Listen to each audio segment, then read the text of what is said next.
네, 안녕하세요, 여러분. 일단 이제 오늘 9월 모의고사를 봤죠. 그래서 일단 주요 문항을 몇 개 같이 살펴보려고 합니다. 지금 아직 등급 컷이 올라오고 있지 않아서 여러분들이 체감 난이도를 어떻게 느꼈을지는 제가 조금 더 지켜봐야 알겠지만, 일단은 기본적으로 역학 부분보다는 비역학 부분에서 조금 헤맸을 것 같다는 생각이 우선 들고요. 그리고 지난 6월과 마찬가지로 이제 20번에 대한 부담이 많이 줄었다 정도 일단 알 것 같아요. 뭐 등급 컷 혹은 여러분들의 체감 난이도 같은 게 좀 올라와야 제가 더 자세하게 알 수 있을 것 같은데, 일단 그 전에 우리 주요 문항 몇 개만 좀 살펴보겠습니다. 자, 먼저 12번 문제인데요. 이 문제 이제 사실 한 작년 이쯤 많이 나오던 유형인데 뭐 어렵진 않습니다. 하지만 시간이 조금 걸린다라는 거. 그래서 우리는 최대한 시간을 줄여야 돼요. 이런 문제에서는 누구나 운동량 보존 몇 번 쓰면은 풀 수 있습니다. 그렇지만 그래도 12번이니까 시간을 최대한 단축하는 거 우리는 목표로 한번 해봅시다.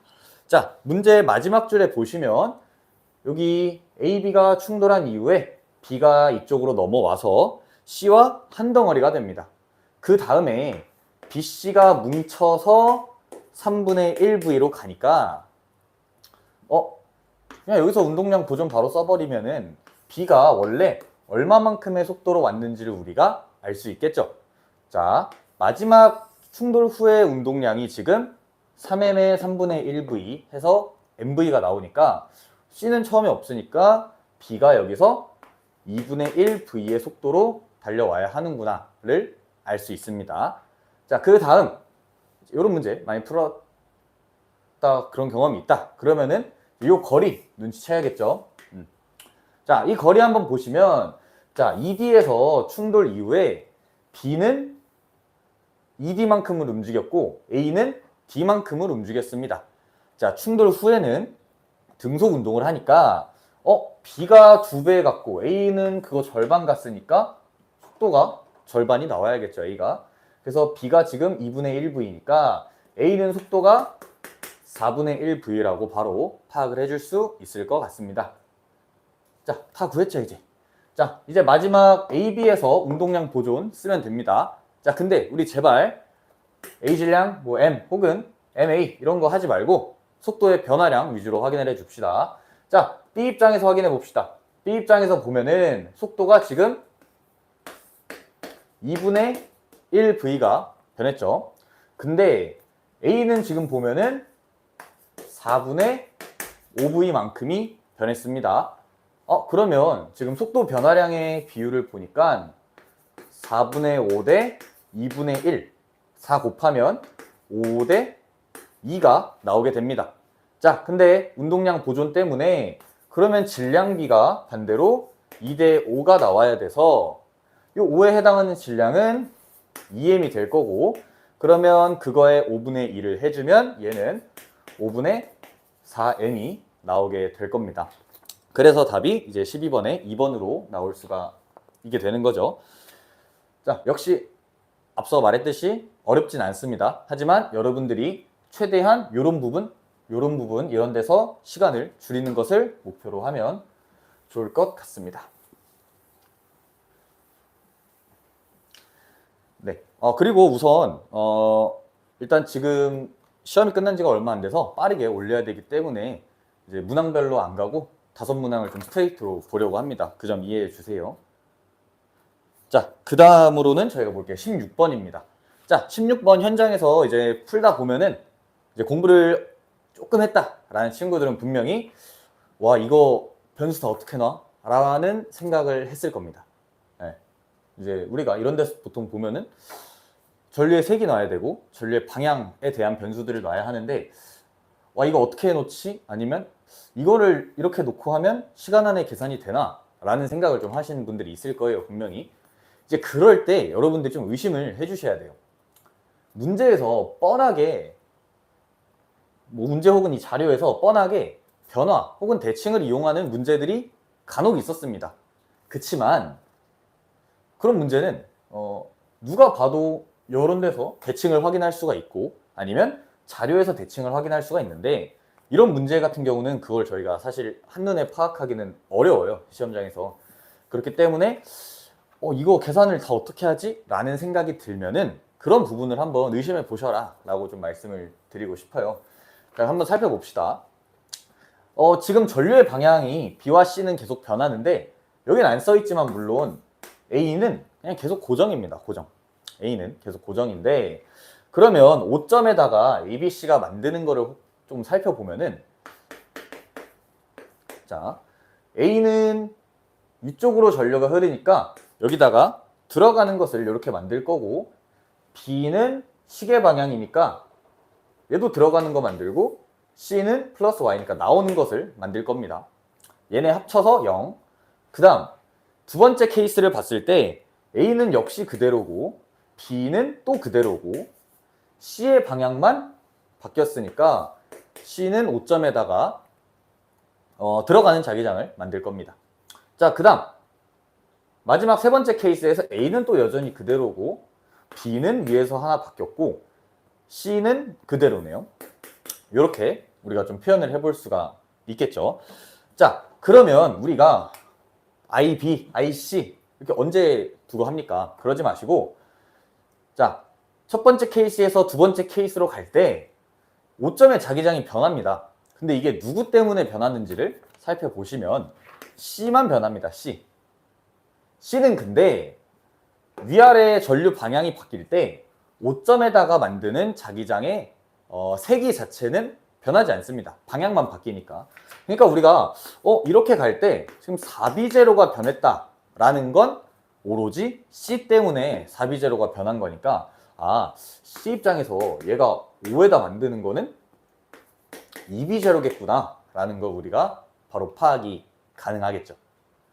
왜냐면 C가 2B0 만들어야 한 번은 들어가는 거, 한 번은 나오는 거 만들면 요 양단의 차이가 4B0만큼이 나는 거잖아요. 그렇기 때문에 요 변화가 4B0가 될 수 있는 겁니다. 오케이, 요거 알았고 그 다음 요렇게 보면은 두 번째에서 세 번째 넘어갈 때는 일단 세기 자체는 2B0가 변했습니다. 그럼 얘는 역시 B에 의한 변화일 텐데 여기서 조심할 거 자기장이 세기라서 4B에서 2B로 갔다고 해서 무조건 2B0가 아니라는 것만 조심을 해주시면 돼요. 왜냐하면 방향이 반대면 실제 변한 건 6B0일 수도 있으니까 그래서 이 두 가지 케이스만 고려를 해주시면 됩니다. 근데 왜 위에서는 안 한 거죠? 0이었으니까. 0에서 어디로 갈 때 4B0가 변했다라는 건 방향을 굳이 고려할 이유가 없다라는 거죠. 아래든 위든. 그래서 위에서는 그 고려를 안 한 거고 두 번째에서 세 번째로 넘어갈 때는 방향을 고려해야 한다라는 거. 그러면 일단은 두 번째 케이스는 무조건 다 들어가는 거니까 만드는 자기장도 여전히 들어갑니다. 그러면 이 세 번째가 이제 들어가는 거냐 나오는 거냐인데 그냥 가정을 하겠죠, 여러분들이. 얘네가 다 합쳐서 나오는 걸 만드냐 들어가는 걸 만드냐 정확하게 풀려면 나눠서 해야 돼요. 하지만 솔직히 시험장에서 두 가지 케이스를 비교를 해야 한다라는 상황이 왔을 때 조금 그래도 우세한 걸 먼저 해봐야 하잖아요. 그러니까 여러분들이 먼저 얘 하나 변했으니까 들어가는 걸 먼저 판단해 보고 만약에 모순이 나오면 얘를 확인해 주는 방법이 합리적이겠죠, 아무래도. 그래서 얘로 가정을 하고 해보겠습니다. 그러면 방향이 같으니까 여기서 두 번째에서 세 번째로 넘어갈 때 자기장 변화는 2B0예요. 2B0. 그 말은 B가 5에다 만드는 거는 B0구나 라고 할 수 있는 거죠. 자, 그러면 봅시다. 이제 방향만 변했지 다들 세기가 변한 게 아니기 때문에 C는 첫 번째 케이스에서 2B0 만들고 B는 B0 만들고 A는 이제 B0를 만들어야 합쳐서 0이 나오겠죠. 그러면 A와 C, A 대 C를 비교했을 때 자기장이 1대2니까 거리가 1대2 아래 들어갈 거고 그럼 요거를 맞춰주기 위해선 전류가 1대4가 나와야만 좀 성립을 하겠네요. 그래서 이렇게 가주시면 됩니다. 그래서 C에 흐르는 전류는 4I0다 라고 구할 수가 있는 거죠. 자, 물론 시험장에서는 하나를 가정을 했는데 뭐 나왔어요. 모순 없이 잘 흘러갔어요. 그러면은 나머지 검사는 마지막에 하는 겁니다. 이 문제 바로 직후가 아니라 20번까지 다 풀고 하는 겁니다. 얘 살짝 보면은 방향이 변했으니까 총 자기장 변화가 이제 6B0가 나와야 합니다. 그러면 B가 만드는 게 B0가 아니라 3B0가 나왔어야겠죠. 근데 그럼 여기가 3B0가 되면은 아니 C 나오는 건 2B0밖에 없는데 B가 이미 3B0 들어가 버리면은 A는 뭘 해도 0을 만들 수가 없게 되는 거죠. 그래서 모순이 발생한다. 그래서 만약에 얘를 먼저 봤자면 모순 발생해서 넘어가면 되는 거고, 얘를 먼저 봤다라고 하면은 잘 전개되면은 검사는 마지막에 해주는 겁니다. 그렇다고 검사를 아예 안 하시면은 그것도 좀 곤란하고요. 그래서 조금 변화를 이용해야 여러분들이 계산량을 최대한 줄일 수 있었다라고 하고 넘어갈게요. 자, 그 다음은 이제 17번 문제입니다. 자, 17번도 이제 어렵진 않아요. 어렵진 않은데 분명히 이거를 전화량을 놓고 계산을 하는 학생들이 많을 거란 말이에요. 그렇기 때문에 좀 최대한 그런 걸 줄이는 게 좋지 않을까 하는 생각에 좀 넣어봤습니다. 네, 물론 풀긴 잘 푸셨을 것 같아요. 자, 지금 나에서 이 그래프를 한번 봅시다. B가 다가올수록 C가 밀려나는 힘이 강해지죠. 그러니까 지금 양의 방향을 플러스 X라고 놨으니까 B가 다가올수록 C를 플러스 X 방향으로 밀어내는 힘이 지금 강해지고 있는 상황입니다. 그러면 당연히 B는 양전하일 거고, 이 사이에서, 그러니까 D와 3D 사이에서 C 입장에서 0이 되는 포인트가 있어요. 전기력이. 이 말은 A와 B의 부호가 달라야 한다라는 사실로 바로 넘어갈 수 있겠죠. 그래서 A는 음전하가 나오게 되고요. 그 다음 요 사이, 그러니까 B가 여기 2D 어딘가쯤 있을 때 C에 작용하는 전기력이 0이라는 거는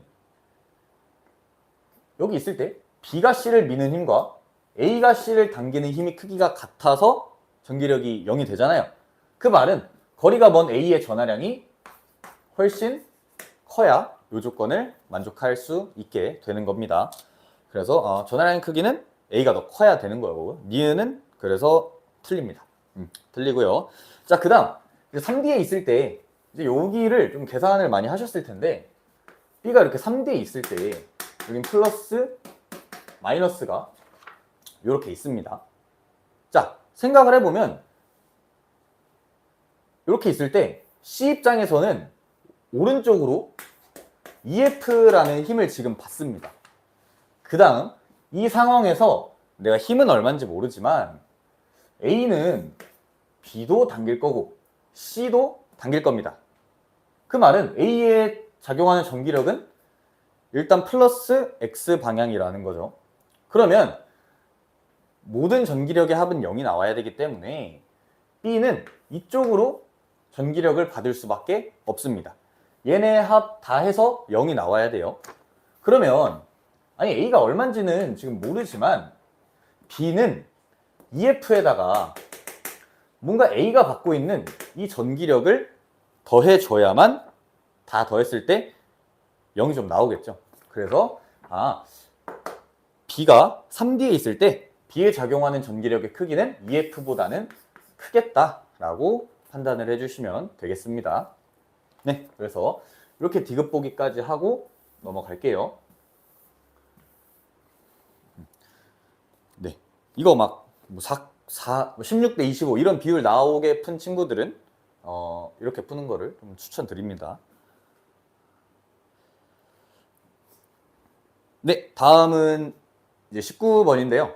19번은 많이 보셨죠? 이제 또 저의 유튜브를 좀 봤다면은 이제 실이 끊어지는 유형을 어떻게 대비해야 되는가 또 아마 잘 적용을 하셨을 것 같습니다. 네, 한번 보겠습니다. 자, 이렇게 연결이 되어 있을 때 얘 3M, 얘 2mg니까 전체 힘 이쪽으로 mg, 그리고 전체 질량 6m이어서 가속도는 6분의 1g가 나오게 될 겁니다. 여기까지는 간단하죠. 자, 그 다음 실이 끊어집니다. 실이 끊어지니까 우리는 하던 대로 실이 끊어지면 AB와 C로 물체가 나뉘게 됩니다. 그러면 C는 처음 가속도 6분의 1g에서 이 가속도 방향은 이쪽이죠. 6분의 1g에서 얘는 끊어지면 자유낙하니까 g가 됩니다. g. 그럼 가속도가 6분의 5g가 변했다는 사실을 알 수 있죠. 근데 AB와 C의 질량비를 보니까 3m, 3m으로 동일합니다. 그러면 가속도의 변화비도 동일해야 하기 때문에 AB도 6분의 1g에서 가속도가 요만큼이 변해야 돼요. 요만큼이. 근데 처음에는 오른쪽으로 가속을 하다가 끊어지기 전에는 실이 끊어지고 나서는 왼쪽으로 가속을 받죠. 얘네가. B가 느려지고 다시 이렇게 오니까 실이 끊어지기 전과 가속도의 방향이 달라집니다. 그래서 얘 6분의 5g 변한다고 해서 얘도 g가 되는 게 아니라 반대로 마이너스 6분의 4g가 나와야겠죠. 이 마이너스의 의미는 방향이라는 거 물리하시는 분들이라면 알고 있을 거라 생각을 합니다. 그래서 AB 입장에서 보면은 6분의 1g였다가 가속도가 3분의 2g로 이렇게 바뀌었구나 라는 사실을 여러분들이 파악을 하고 시작해야 문제를 풀 수가 있습니다. 보기로 살짝 들어가 보면 가에서 A에 걸리는 장력을 구하라네요. 그러면 얘 중력 EMG, 근데 가속도가 6분의 1이니까 얘 R자임은 이쪽 위로 3분의 1mg. 그 말은 장력이 3분의 7mg가 나와줘야 한다라는 거죠. 그래서 장력은 어렵지 않게 구하셨을 것 같고, 그 다음 Q와 R 사이의 거리. 이제 우리 여기서 실이 끊어진 이후에 Q점에서 R점까지 가니까 가속도 알고 처음 속도 알고 나중 속도 0일 거니까 이거 EAS 써주면 되겠죠. 물론 이렇게 정보를 다 알아서 EAS를 쓰기도 하지만 이 문제는 구간별로 시간에 대한 정보가 없습니다. 시간에 대한 정보가 없을 때는 EAS 쪽으로 접근을 해주시는 게 빠르게 풀립니다. 그래서 이거 써주면 3분의 2g 그리고 QR 거리 모르니까 S는 속도 제곱차죠. 이렇게 돼서 S가 4g분의 3v 제곱으로 바로 도출되게 됩니다. 시간을 모를 땐 EAS로 가주시면 돼요. 자, 그래서 마찬가지로 D급 보기를 갈 때도 지금 PQ 구간이 궁금한 거잖아요. 우리는 사실 PQ 구간. 그렇기 때문에 시간 정보 모르니까 최대한 요 방법으로 접근을 해주시는 게 빠를 것 같아요. 마지막으로 요거까지만 해보겠습니다. 자, 우리 P점에서의 속도를 찾기 위해서 PQ 구간을 좀 집중해서 볼 겁니다. 왜냐면 처음에 갈 때는 P에서 R까지는 전체로 같은 가속도로 운동하는 게 아니라 P에서 Q 갈 때, Q에서 R 갈 때는 가속도가 서로 다르죠. 그렇기 때문에 P에서 R 구간을 비교하는 게 아니라 P에서 Q 구간을 구분을 하셔야 합니다. 그러면 우리 이 식에서 지금 가속도 비율을 알았죠. 처음에 P에서 Q로 갈 때랑 Q에서 P로 갈 때 가속도가 6분의 1, 3분의 2니까 6분의 4 해서 이 가속도가 1대 4가 나옵니다. 그리고 PQ 구간, 길이야 1대 1로 동일하죠. 그 말은 이 속도 제곱차가 1대 4가 나와줘야 합니다. 그러면 요 1에 해당하는 게 처음에 P에서 V0가 됐으니까 Q에서 V0가 됐으니까 얘가 이제 V0 제곱에 해당을 할 거고요. 그 다음에 요 4에 해당하는, 즉 나에서 다시 돌아왔을 때 P와 Q 제곱차가 4V0 제곱만큼이 나야 한다 라는 걸 알 수 있죠. 그러면 이제 요 부분 살펴보면 B가 Q에서 V0로 통과했다가 R점 멈추고 다시 오면은 여전히 속도가 V0가 될 겁니다. 방향은 반대겠지만 속력은 V0가 될 겁니다. 그러면 Q에선 V0고 P에서 얼마길래 둘이 제곱차를 했을 때 얘가 나와야 되냐를 살펴보면은 루트 5V0만큼이 나와야 얘를 만족시킬 수가 있겠죠. 그래서 디귿도 이제 루트 5V0로 맞는 정답이 되겠습니다. 그쵸. 그래서 이 가속도를 처음에 3분의 2주였죠. 가속도를 처음에 좀 못 구했다면 계산이 좀 걸리지 않았을까라는 생각을 해보면서 넘어가겠습니다.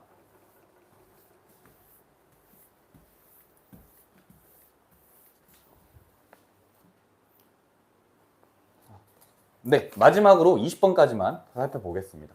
20번 솔직히 쉬웠죠? 솔직히 쉬웠습니다. 대신에 이상한 V제곱, H 이런 거 운동에너지, 위치에너지 식 남발하셨으면은 그래도 조금 더 간단한 방법은 없을까에 대한 고민을 해주시고 이제 저랑 같이 영상을 많이 보셨으면은 간단하게 아마 푸셨을 거라 믿습니다. 빠르게 하고 마무리할게요. 자, A, B가 처음에 용수철에 있다가 튕겨 나가니까 속도는 질량과 반비례해서 써줄 수가 있습니다. 그럼 A는 3V, B는 V니까 A가 수평 구간에서 가지고 있는 역학적 에너지를 표시해 보면은 3V의 질량 M이니까 9E 그리고 높이에 해당하는 H만큼이 에너지가 있겠죠. 그 다음 B는 질량 3m의 속도가 V니까 운동에너지 3E가 있을 거고 그 다음에 높이의 H의 질량 3m이니까 3H만큼의 위치에너지가 존재할 겁니다. 튕겨나간 직후 수평 구간에서 말이죠. 근데 이제 얘네도 좀 써보면 얘는 A는 끝까지 올라가서 3H만큼의 에너지를 갖고 있고 B는 2H와 3이니까 6H만큼의 에너지를 갖고 있습니다. 둘 다 운동 에너지는 없는 상황인 거고. 그 다음에 이제 문제에서 주어진 조건을 봤을 때 A의 운동 에너지 최대값은 A가 바닥에 내려왔을 때죠. A가 바닥에 내려왔을 때. 그 말은 기존에 가지고 있던 이 역학적 에너지가 모두 운동 에너지로 변했을 때의 그 에너지가 A의 운동 에너지 맥스 값이 되겠죠. 그 말은 최대값 9E 플러스 H는 A의 중력 포텐셜 에너지의 최대값은 여기죠. 제일 높이 있으니까 이거에 4배 해서 12H가 될 겁니다. 그러면 우리가 여기서 얻을 수 있는 건 9E는 11H가 될 겁니다. 자, 이제 여기서 V나 H의 관계를 구했는데 마찰 구간에서 얼마나 에너지가 손실됐는지를 비교하려면 얘랑 얘가 필요하겠죠. 이 전의 에너지와 쟤네가 필요할 거니까 저는 여기 H랑 비교를 해야 되니까 이 라지 E를 H로 변환을 좀 해주겠습니다. 그러면 처음에 가지고 있는 역학적 에너지가 9E는 11H 그래서 12H가 되고요. 그 다음 얘는 3E에 3H를 더하니까 3분의 11 그리고 3을 더해주면 3분의 20H만큼이 이제 가지고 있는 역학적 에너지가 됩니다. 그러면 뭐 이제 손실된 거는 빼주면 되죠. 9H 손실되고 여기서 얘 빼면 손실되는 건 3분의 2H만큼이 손실됩니다.